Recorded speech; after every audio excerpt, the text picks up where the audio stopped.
ਦੇਸ ਅਰਬ ਦੀ ਧਰਤੀ ਤੋਂ ਮੈਂ ਸਦਕੇ ਜਾਵਾਂ, ਉਹ ਜਿੱਥੇ ਬੱਕਰੀਆਂ ਸੋਹਣੇ ਚਰਾਈਆਂ,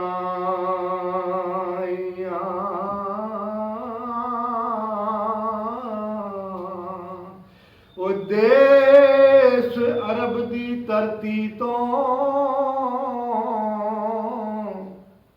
ਮੈਂ ਸਦਕੇ ਜਾਵਾਂ,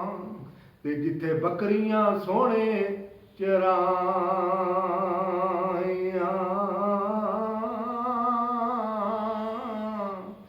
ਤੇ ਚੁੰਮ ਚੁੰਮ ਅੱਖੀਆਂ ਨੂੰ ਲਾਵਾਂ, ਉਹ ਜਿੱਥੇ ਤਲੀਆਂ ਸੋਹਣੇ ਨੇ ਲਾਈਆਂ,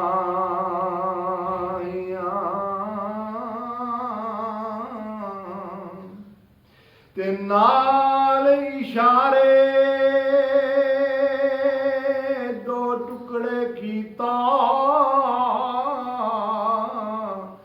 ਤੇ ਜਿਸਨੇ ਚੰਨ ਅਸਮਾਨੀ